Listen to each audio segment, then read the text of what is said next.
Awesome. Thanks for joining another Sales Hacker webinar.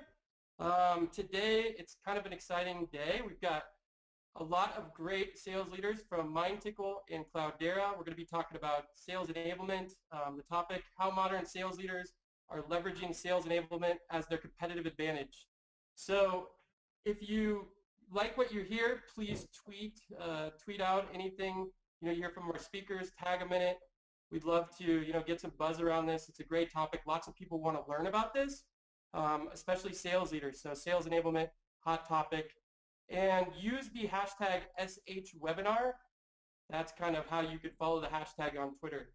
So without further ado, I want to let each one of our guests introduce themselves. And I'm going to start with you, Mr. Drew O'Brien. So tell us a little bit about yourself, what you do, your role, company, and all that. Sure, and thank you. My name is Drew O'Brien. I work in the field operations team here at Cloudera. Been on board specifically within the enablement field readiness group for a couple of years.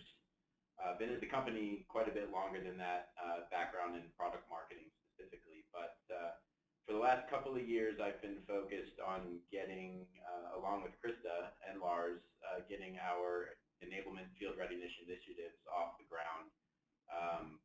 It's encompassed a lot of different things from a lot of different angles, and just recently we've started building out our broader team. So my focus now at Cloudera is on ongoing enablement. Once we've gotten reps on board and ramped, ready to go, how do we continue to grow their skill set, grow their knowledge, and help them be more effective in the field? That's primarily where I'm focused today. Go ahead, Mark. Hi, I'm Marc Wendling, and I run the sales team here at MindTickle. And I've been selling to tech and sales for the last, I'd say, 20 years now. And two things I love in sales. One is joining young companies and scale their operation. And the second is to be true, sell to sales readiness and sales enablement, because it's absolutely awesome to be able to support sales team killing the number and grow super fast. So that would be me. All right, Krista. Awesome. Hi guys, my name is Krista Wiederhold. I've been at Cloudera for about 1.5 years now on Drew's sales enablement team. Focused primarily on sales onboarding as well as ongoing enablement using the MindTickle platform. Moving forward, I'll be helping build that system out for not only onboarding, but ongoing enablement and administrating that. All right, and then the Mr. Famous Lars. Oh, I don't know about that. So my name is Lars Nilsson. I've been here at Cloudera just under 3 years. I was hired to come in and build out our sales operations organization.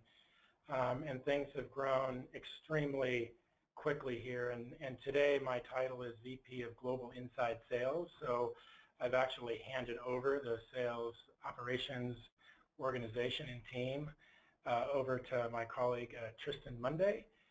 And today I'm focused on growing a global sales development, renewals, and corporate sales team for Cloudera. But I was initially involved in scaling our sales operations team from myself up to about 10 people. And today we have really doubled down, tripled down, I would say, on not just sales operations, but certainly sales enablement within Cloudera is its own organization. My background is building out sales operations and inside sales for venture-backed technology companies here in the Valley. And sales enablement was always just one more thing that we did, but I don't know that we ever put the amount of focus and attention on sales enablement, and we certainly have done that at Cloudera. When I joined, we had 11 quota-carrying sales reps, and today we have close to 200. So you can imagine the massive scale to support, communicate, align, and enable that kind of growth. It needs more than just a few best practices. So excited to share with you today what we've done and how we're doing it. That's awesome. So, hearing about, those numbers from where you started to where you are now, I'm guessing that there was a lot of trial and error, a lot of things you learned. So can you tell us, what challenges have you faced through the journey of really scaling up, sales enablement? Love to hear about, that perspective, and kind of the good things, the bad things, anything that you can, give to the audience would be awesome. Yeah, again, when I joined, we had 11 people. They were all basically in North America. And today we have a global selling operation, global revenue operation. And so the challenge is just in getting not just 11, but you go to 200, how to get 200 sellers, 150 plus sales engineers, solution architects, business development folks, all customer-facing individuals that are, bringing our message, bringing our value to our prospects and customers. How do you do that consistently and efficiently where we're all saying the same thing? I don't know that I understood process and technology for sales enablement before we went through that growth. And as we did a pretty big leadership change at the sales level about 1.5 years ago, and we brought in a leader who had done this before, and brought in the team, brought in the technology, and brought in kind of the wherewithal of how to do it. So we spent the last 1.5 years really instrumenting not just the technology stack, but the process for a global selling operation. And so I may have been in the Valley for the last 25 years building out sales operations and inside sales teams, but I've learned more around scaling an operation quickly through sales enablement than I ever have in my career. So I come to work every day excited because of the things that we're doing on that front. So I don't know if that answers your questions. I'm sure Drew can pile on there. Yeah, add anything you want, Drew. Sure. Like most companies, I think Cloudera was, relying very heavily in the initial stages on marketing to do a lot of the enablement activities for the field. And I think there's a lot of reasons for that. I think, as Lars said, many companies are very, very late to invest in these types of things, which, one of my biggest learnings from this whole process is you can never invest in this early enough. This is the kind of thing where you want to bring someone in and build things out when you have a handful of reps to support, so you can put the processes in place, put the frameworks in place, so that when you start onboarding, field resources very quickly, you don't get into this constant cycle of trying to play catch up and just try to keep the wheels on the cart. You can actually, methodically onboard your people, make them productive, and bring them to the point where they're meeting their objectives, much sooner than you could ordinarily. The second piece was, and there's really three main components of this as far as how we were looking at it. The first is, you have to get your story straight. Cloudera is in a market that's changing very rapidly on so many different levels. The big data market right now is very, very hyped, and as a result of that, you have all these different companies entering the market. They all have, mixed and oftentimes conflicting messages. And so how do you come up with something that resonates and cuts through the noise that can be created in markets like this? The second is, because we deal in open source technology, the products and everything change so rapidly because we're dealing with things that are developed by a worldwide pool of developers from all different walks of life, and so things change very fast on that front. Now, when you add on top of all of that rapid hiring, it's extremely challenging to be crisp and clear, and so we did three main things at Cloudera that I think have been quite effective. The first, which is probably a topic for another day, is really getting crisp and clear on your value proposition as a company and what it is you're going to chase when it comes to sales, and specifically, how do you attach to business level drivers of revenue, cost,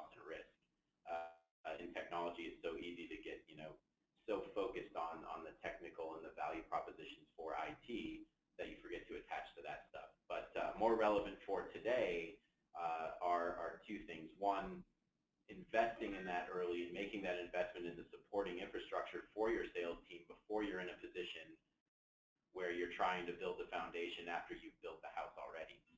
And so that was something I think we did earlier than most companies do, which is a good thing, and it's enabled a lot of things for us. And the second part of that is actually building formal infrastructure and not relying on marketing and random ad hoc webinars and weekly WebExes to handle your training. Invest in technology, things like a MindTickle or something like that to actually structure your programs and your enablement practices in an organized way that it methodically covers everything that you need to cover. And that, in particular, is a good seg to Krista, was something that she did a phenomenal job of leading when we decided to deploy our LMS and build those programs. She really took a lead in helping us do that and structure it, beginning with our onboarding. So I believe the next part is to have her kind of fill in some details around that. Yeah, absolutely. Chris, I have a quick question for you, to play off of what Drew said. How much planning and how much time did you guys spend testing before you even released and launched this to the sales team, your new sales enablement programs? So we had a few programs already in place, so we were kind of just looking for ways to complement and improve those. So we started first with sales onboarding. We already had a class in place, but ways of improving that to be more effective in the class, making it more engaging and role-based, moving a lot of the lecture to the first 30 days and using something like an LMS. So for us, we were kind of just revving what we already had in place and making it better, and thinking towards what's going to make a rep more productive from day one as opposed to waiting till onboarding. So that was kind of the first step. We took the onboarding piece and look for ways to improve that with using a system such as MindTickle. So you're getting feedback from the employees, and are they kind of helping you kind of lead that as well, as you move forward? Yep, we get feedback from the employees. We, within the system, MindTickle specifically, there are ways to do polls and close the feedback loop in terms of what content's helpful, what they need to learn next. So that's the way we're kind of gathering information from the field to test effectiveness, as well as within the system, pulling analytics, other sort of metrics we can use to see how effective the enablement efforts we're putting forward are working. So can you give us some, go ahead, sorry. I was just going to pile on, because we have offloaded or offboarded a lot of the content that a sales rep usually gets during that week of onboarding training. And again, we bring people from all over the world to our corporate headquarters for this week-long onboarding. We have probably put 3 days of content into the pre-work in the form of videos and kind of on-demand instructor-led video content. So when they come to Palo Alto, we have a lot more time to do role plays, live presentations, and whiteboard, where where you learn the content and retain it is much higher. So again, that for me was a huge value add in just taking all the content you have and allowing your reps to consume before they come. That's a huge point. Thanks for making that, Krista.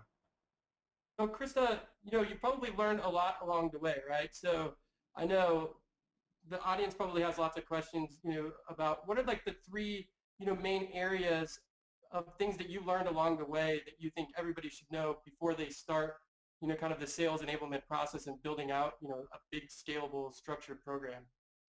Yeah, I think the first thing is kind of what Drew and Lars mentioned, putting an enablement team or something in place to begin with early, to start building out, those processes that are going to scale with the company as you begin to hire. I think second, some sort of assessment to get some sort of level set as to where the field's at, and then you can meet them where they're at and provide the enablement necessary to kind of get them up to speed and help, make them more efficient in the field. And then I think third, investing in systems that are going to help you accomplish and teach the field and make it easier for them to, meeting them where they're at, picking a tool that's, going to have integrations or from a learner perspective, gamified and make it a lot easier to consume the materials. And what tools are you guys using currently, to help you scale that program and really be more efficient, more effective? And the most important thing is, the data, right? How do the companies, bring in a technology that's going to actually give them the data to have their vision of what they need to do next? So me personally, we use MindTickle as our LMS, so we've been using that heavily for onboarding as well as ongoing enablement. Drew can probably speak to some of the tools that we use for other programs as well as ones we're probably looking to deploy to further, help enable the field.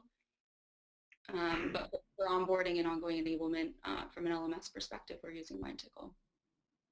Oh, well, you know what? Let's kind of transition, Mark.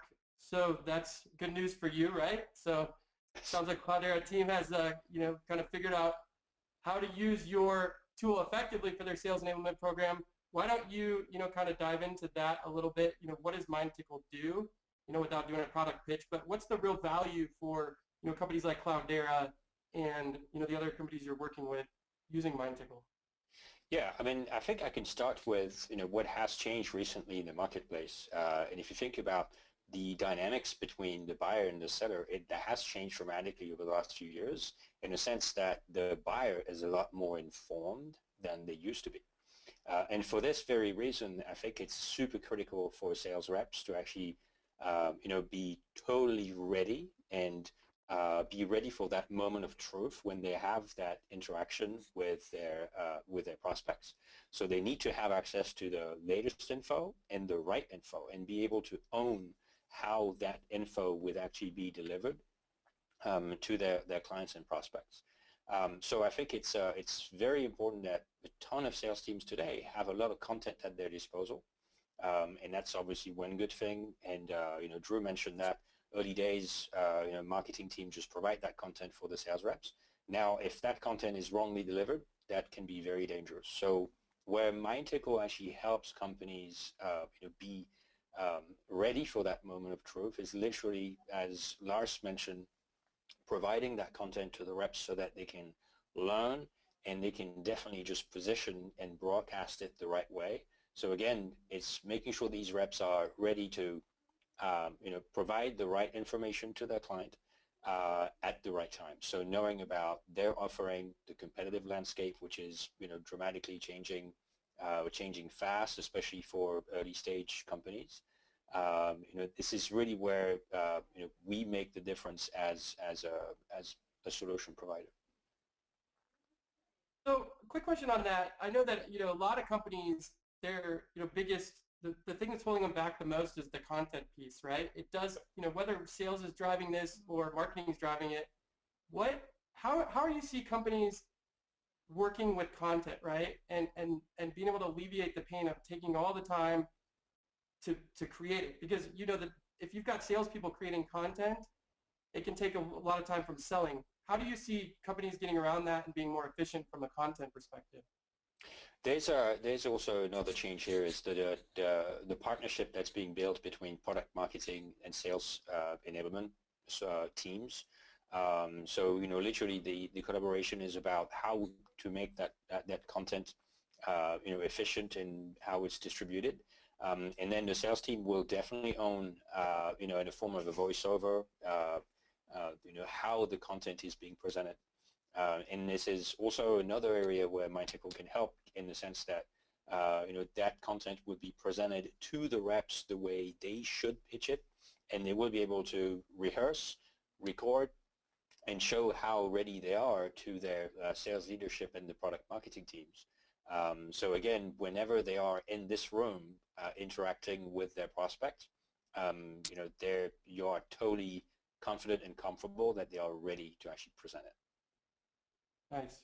Lars, I have a good question for you right now. As far as the content strategy, right, and understanding where you should spend your time, what content you should be creating. How did you guys go about that? And how much time did that take you? So we relied on a third party to come in and help us do that. We tapped on a company by the name of Force Management, now Growth Play. And they actually came in and they put together a cross-functional team of sales account executives, sales leaders, marketing leaders, business development individuals, and they led us through about a 3-week process where we came up with our own message, right? You can't have someone from the outside come in and tell you what it is you're doing, but they were very adept at getting us to open up about our experiences in the field, in front of prospects, in front of customers, and together we came up with an entire kind of value framework for how do we talk about what it is we do, the problems that we solve in companies in different segments, whether they be different revenue segments or different industry verticals or different geographies. There's nuances and changes. So I don't know that we could have done that internally, and that helped us a ton. Now we have a common framework and a common set of messages that all 200 individual contributor sellers and the extended teams of sales engineers, solution architects, business development, inside sales, we're all singing off the same kind of hymn sheet when it comes to who we are, what we do, and the problems we solve, and the stories we tell. So when we're out there inspiring and teaching, it all sounds the same from our CEO down to one of my SDRs. And that is very hard to do, and so we chose to go externally for that. And I would say that today there's a lot of excitement globally, and just to be able to share stories, because we're all now, it's common terminology, common language, common value drivers. It's actually a wonderful place to be. It took us a while to get here, but now we feel poised as this very fast-moving company that wants to continue to do that. We have a lot of hopes and dreams here at Cloudera, and we definitely feel poised to be able to do that with all the things we've invested in around sales enablement. So a quick question for you on that. A lot of companies, marketing would be driving the message, right, and helping with sales enablement. So how did you guys collaborate for marketing and sales? How did you come together, and who really controlled the messaging? Yeah, I mean, they were in those sessions, and they were brutal. They were, this is not an hour here, an hour there. This was bringing people in from all over the globe and putting them in, a boot camp for 3, 4, 5 days at a time, 2 to 3 times over a period of 3 to 4 weeks. So executives, right, at the very top, marketing, engineering, sales, all coming together. And from that, this company is very, very adept at coming up with the assets, with the content in various different forms that then can be, disseminated and communicated so that alignment can occur around this kind of common message that we want everyone to be talking about. Yeah, so I mean, it sounds like there was a ton of value from an alignment standpoint by going through this exercise. Did you see a shift in the way that communication happened? Was there better communication and more support across all departments after this? There is no doubt that there was. I'll hand the baton to Drew since he was intimately involved and in the coordination of this effort. So I'll let him speak to that. I think, as with anything, when you bring in something of this magnitude and this kind of cross-functional effort, number one, if you involve all of those parties in the development process and in the creation process, they feel like, in many ways, they're a part owner of it. And so they will collaborate with you when it comes to driving adoption. And, for sales teams, driving adoption is a matter of getting it started, and then if you can show success, and you can actually demonstrate that this indeed does make their life easier and help them be more effective, then it kind of begins to gain its own momentum. But because we involved marketing and product management and all of those different folks, executives in the process, it became much easier for them to kind of understand what it was we were doing. And then the role of field readiness was, as I'm sure most companies know, or anyone who's been in sales or marketing knows, you can't have a field be effective if you're trying to give every little piece of information to them and have reps know absolutely every little thing about the products, about the market. And so really what the exercise of readiness is acting in many ways as a filter, distilling what's really important from a selling perspective. What do reps really need to know, and make sure they know that and nothing more. If they need more than that, they can learn it as they need it, or they can call in other resources. That's why you have systems engineers. That's why you have professional services people, product managers, things like that, so that when the time is right, you can bring in additional resources to help you out. But focusing the team and then making the other organizations understand that. So, if you're talking to a product manager, he understands now why, Joe, the sales rep, doesn't need to know every little thing about how we implement security in our products. He needs to know the basics to be able to have, facilitate the conversation and provide the 30,000-foot view. And then if it needs to go deeper than that into really, really weedy architectural discussions, you can call on resources. And when the other teams saw how we were building that framework, it became much easier for them to accept that, as opposed to, wondering why we're not, when they ask a sales rep, why they couldn't talk about Kerberos at an in-depth level, thinking that that was something to do with not being trained well or something like that. So it's involving everybody in the process just helps solidify the mission, the goal, and everybody's on the same page. And for us, it's been very, very effective so far. So this brings up a great question. I guess I'll could throw it to you, Krista, and then Mark. You're getting a lot of data from all of the sales enablement processes that you're doing. How do you actually look at the data and figure out how you can use it to become even more efficient, right? Where do you even start? And I know for sure a lot of sales leaders, and I get to ask this question too, how do we look at this data and make things better? Where do we start? So, Krista, I'll let you take it. Sure, yeah. So we look at it from a ramp time perspective. Like I said, we're looking at onboarding was our first build out, so we can see, how fast is a rep coming up to speed on particular topics, being able to look back at the courses that they completed, exams you can run in MindTickle to really test them for the areas that maybe they need a little bit more help on. So we really look at it to get more insight into, how we're revving them up, how fast it takes them to close a deal, get their first meeting, assess them on areas of our product that maybe they need more education on. So really looking at the course analytics as well as, something like Salesforce, how long it takes them to close a deal or land a meeting.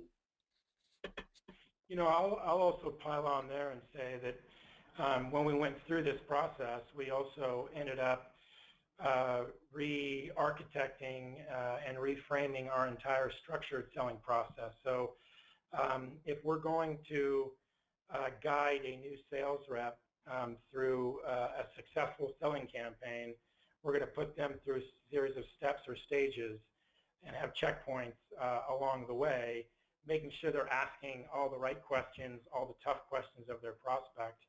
At the same time, we're going to recommend the right pieces of content to share with their prospects as they're going down the sales path. And making sure that at the end of each step, there's a go or a no-go decision. Right? There's only two outcomes you want in getting to the end of a sales cycle, and that's either getting a PO at the end of it or getting out of a bad sales cycle very early. And if you can structure and enable your team to get out of a bad deal early, or bring it home to Papa, as quickly as possible, then you have enabled your sales team to do the right thing at the right time, and do it just as efficiently and effectively as possible. And when we brought all those people together to talk about our messaging, we also talked about best practices around what do we ask, right? Are we going to use the challenger methodology? Are we going to come up with our own? Are we going to use value-based selling? Right from a marketing lead coming in through qualification, through all the way down through building a quote, hopefully getting someone to say yes at the end. Those are all very important parts of the enablement process, and the analytics that come out of that, if you architect it the right way, right? Why is one rep spending 3 months in the pilot or POC phase, where another one is spending 3 days? Right? If you can figure out and tease out of your sales cycle the lumpiness that may occur across a sales organization, you have the data to ask interesting questions and find out, is there a problem? If you don't have access to those analytics that give you those kind of things to think about, then you can't have the discussion to begin with. So I think that's another important piece of this. So Drew, I have a question for you. Did any of the one quick thing on the analytics portion of it, it's very interesting when companies are able to mix productivity metrics and readiness metrics, because obviously you have, as Lars mentioned, you have reps that can get stuck in one piece of the actual process, and if you are able to identify, are they ready to address the issues that were put in front of them? So that's another part of like modern sales enablement teams today. They are an enabling sales team not to improvise. They know exactly what's going on. They know exactly what steps to actually take. But it's very important that they can look at the data from both the productivity and the readiness angle. So analytics portion of that is super important. You bring up a good point. So how much, sales, let me answer this first. What's the difference between sales training and sales enablement? I think, a lot of people ask that question. Anyone can take that. Oh, I would say, the sales training is just one component of broader sales enablement. If you think about what enablement or field readiness, as we call it at Cloudera, is all about, it's being there to provide everything that the field needs to maximize their effectiveness and make sure that they're productive. For us, that includes not only sales training and enablement, but also events coordination. How do we handle our executive briefing processes and things like that, where we're bringing customers in to talk with our exec team. It encompasses communications.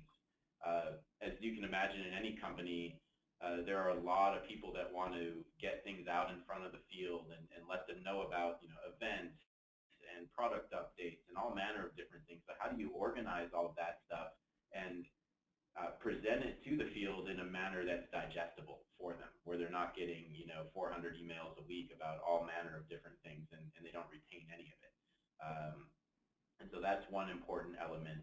I mentioned the events, and then structuring the time when we all get together for things like kickoffs and quarterly business reviews and things like that, to make sure that those exercises are adding value rather than just being a distraction that you have at the beginning of the quarter or the beginning of a year. How do we make sure that the field walks away from those activities better at what they do than when they walked in? And so it's pretty much an all-encompassing thing, and even things as rudimentary as helping the ops team develop processes that work for sales reps. A lot of times enablement people come from sales. They've been sales reps, they've carried bags, they've carried quotas, and so they can really help inform folks who maybe haven't, how best to structure things to ensure maximum adoption by the field for very important business processes and things like that. That you have to have your sales reps, active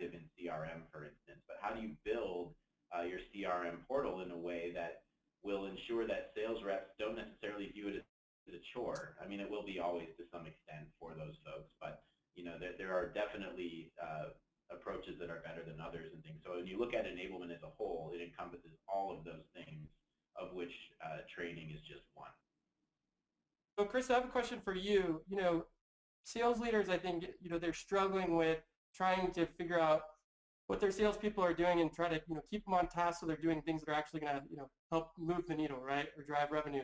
How has your sales enablement program helped you, you know, shape and hold sales reps accountable to doing the right activities on a daily basis, right? And what results have you seen from that?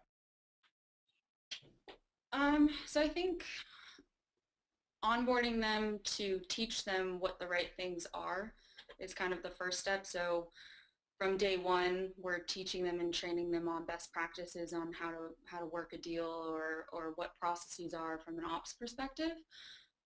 So I think that's one way to do it. And another piece is just ongoing, you know, enablement programs to teach the field about, you know, maybe changes or best practices or having that open line of communication to train the field. I think as far as reporting back to managers, it goes back to the analytics, you know, using a system such as MindTickle. Launching courses, there is that analytics side where we can report back to show how reps are doing. So that's how we've been using it. Most recently, you know, rolling out certifications. We've been building courses on a particular topic and certifying the field on that course with an exam or making them do a pitch presentation. So things like that have really helped us be able to send back updates to managers to let them know how their reps are performing. Now, does that play into their review at all as well? So you're looking at those data analytics from the individual rep, and then can you apply that to, you know, their annual reviews? Lars, do you want to take that one? Yeah, I don't know that we've gone that far, but when you see these reports and they stack rank the different regions and the different segments by how many of their reps have completed versus started versus not started, that sends the message loud and clear to the field and to everyone who has a stake where they are. And again, if you're a manager and you see you're at the bottom of the stack ranking with respect to your reps learning, you know, one of our key new value drivers around cybersecurity, then we're providing a tool for our leaders to then manage their teams, you know, to go ahead and make sure they get the training. So we eventually get 100% adoption because it's required. It may take other regions and other reps longer for many reasons. But again, this, and again, it was a very prideful thing for me in this last one that we did around cybersecurity. And I want to make sure that my SDRs, my inside reps, are taking the exact same training as the outside reps because it's an opportunity for them to learn and grow and hopefully one day, you know, success into a field role. We were the team that finished the exercise, did the test, got certified before all other global field individuals. And that was a really cool thing for me to see as a leader, but it also acted as lighting a fire under all of our other regional sales directors to make sure they were communicating and getting their team. But eventually, right, all 175 sales reps and sales engineers, and again, if you count up everyone on the front lines at Cloudera, we're talking close to 500 sellers. And the only way that you can manage that is through a tool like the one we use. And so the analytics is a big piece of that. So Marc, I have a question for you. Sales enablement, you know, getting salespeople to adopt and actually, you know, do these things and have it kind of affect them. What are some engaging ways and I guess more of like incentivizing your sales reps, making it fun to want to engage in the sales enablement process? Can you give us any, you know, things that your clients are doing to really make it fun for salespeople? Well, outside of fun, I mean, I can tell you, most of our partners, if you look at the reps that score the highest rankings within the evaluation process within MindTickle, they are the best reps from a fee generation perspective. So outside of fun, I think it's success that is literally driving adoption. The best reps have the best scores, and that speaks for itself. Or otherwise, I think we have some clients that do internal competitions with the occasional prize, the occasional fun,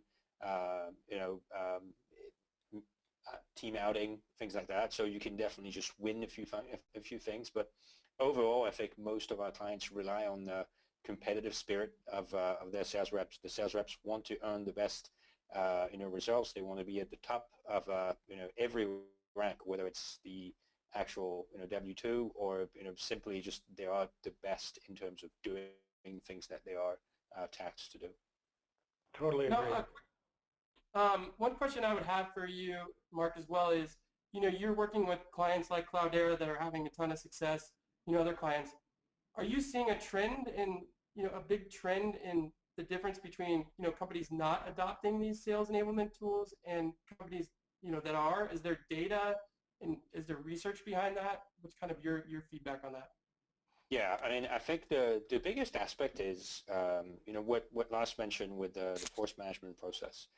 When a sales enablement team is literally empowered to help a company have same message coming up from the CEO to an SDR and having perfect alignment on the whole actually change of everybody involved in any client-facing function, that's a win. And all the clients that are using sales enablement solutions and to automate that success, they all trying to achieve this. And I think there's a significant change within the sales readiness, sales enablement ecosystem. Coming from just here's the content that you are supposed to share with your clients. This is roughly how you pitch it. It's literally just all integrated, again, from the SDR to the CEO, everybody sharing the same message.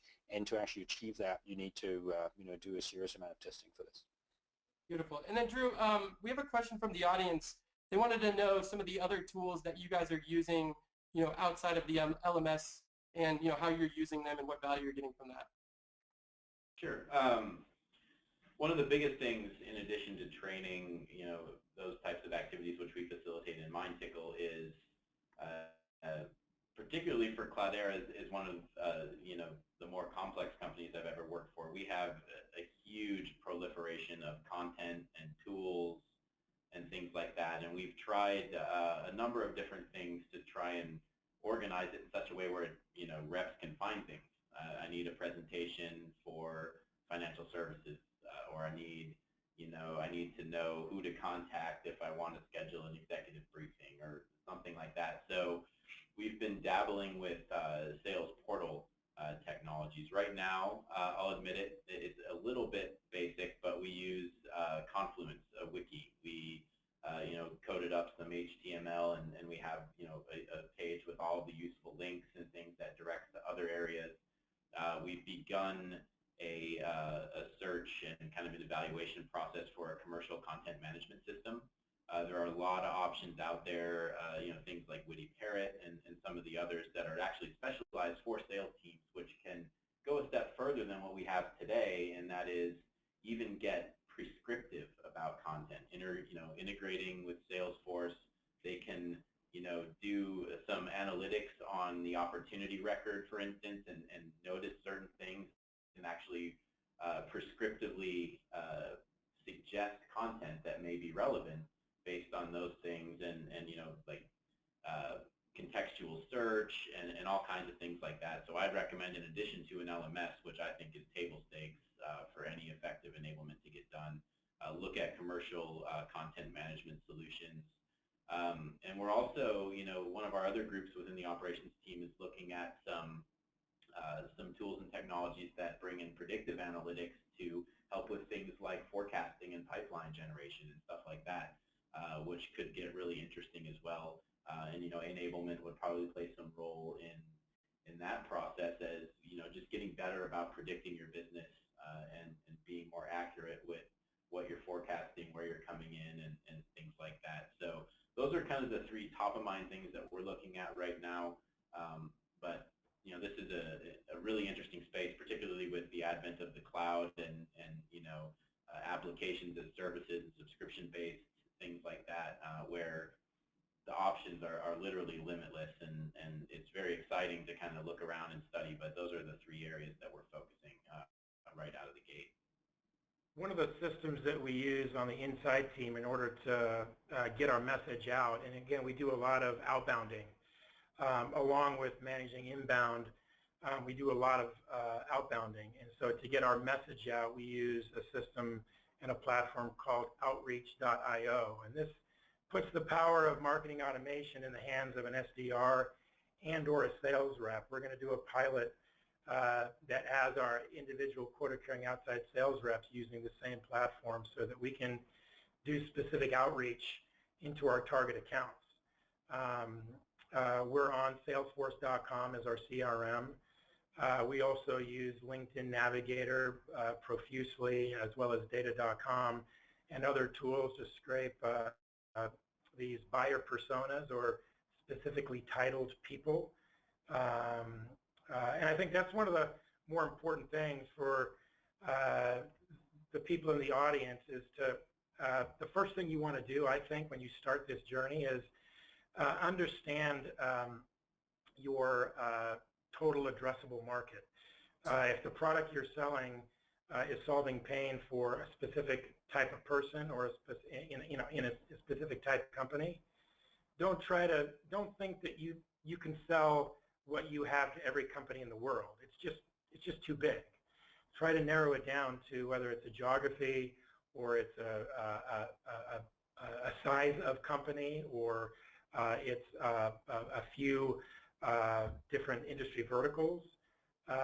Because if all of a sudden you start with 100,000 companies as your total addressable market and you have 10 reps, forget about it. So try to narrow down and understand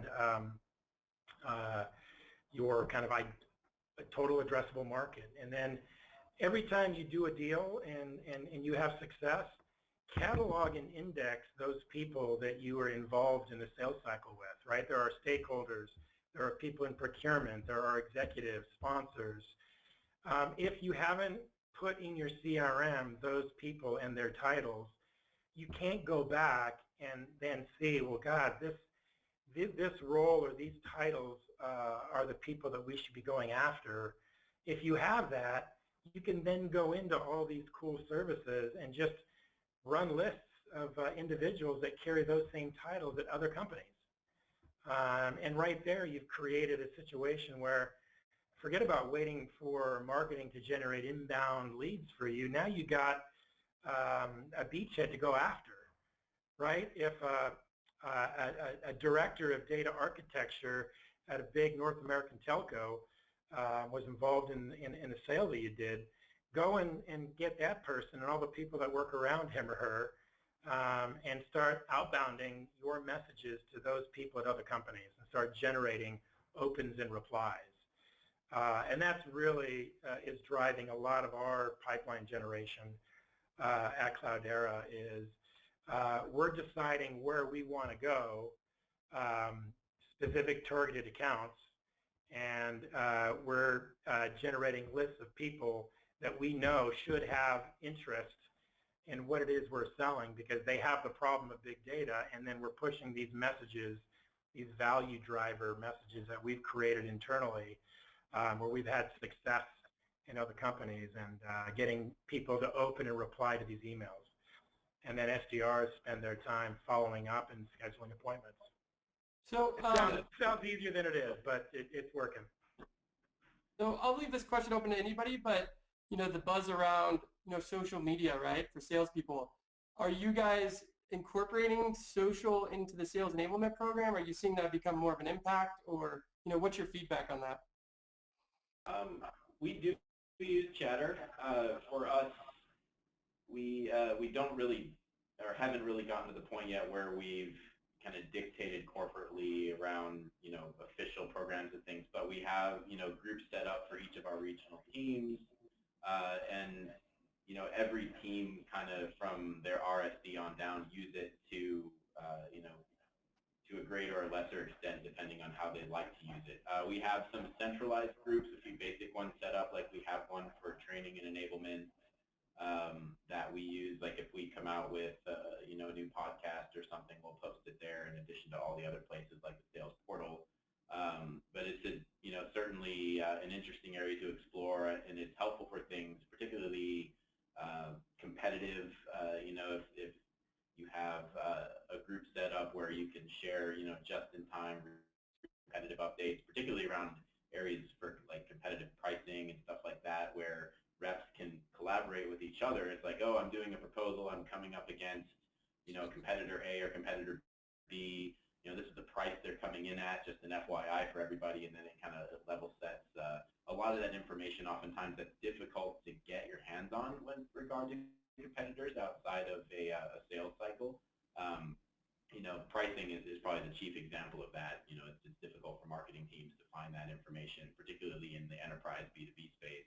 But that's something that sales reps encounter every time, just about, that they come up against that competitor in a selling situation. And so that's an easy way to get that stuff out there. Collaborating on RFP responses, proposals, things like that is also very good. You know, we use it pretty heavily, but it varies internally for us right now, team to team. But like I said earlier, one of the big areas of enablement is around communications. And we've just recently hired someone to come run our sales communications full time. And so I suspect that, you know, now that we're at that level of the organization, now that, you know, we have more than 500 selling professionals in the field, it's probably time to start putting a little bit more structure around that. Beautiful. And then I guess we have one more question, and we'll kind of wrap this up. We're at the end of the time. I think this would be a good one for you, Lars. Does call coaching play a role in your sales enablement at Cloudera? God, that's a great question. We're looking at that right now. Right now, the coaching that goes on for us during our onboarding and ramping period of an SDR is very much get on the rookie cord and sit with the other 15, 20 people on the 2 or 3 different teams that we have in Austin and just sit back and listen and learn. But we have not done anything more than that. And we're now talking amongst the SDR managers, can we use some of the technology that we have to do more of that? So it's a conversation that just got started. Beautiful. So anybody out there, you heard that, don't be hitting up Lars, though, one by one, trying to get him to buy. All right, so I think we'll wrap this up. Marc, Drew, Krista, Lars, awesome content. I mean, I think this is you know, there's no way around it. This is a tough conversation, right, for a lot of companies trying to do, you know, just to catch up on the other basic things they should be doing right. So great content. We will put this up on the Sales Hackers site. It will be live within 24 hours. So check in the morning tomorrow if you want to watch the replay. And, you know, we've got another one tomorrow. So thank you again, guys, and have a great day. And I hope you guys learned a ton. Talk to you soon. Thanks, Jack.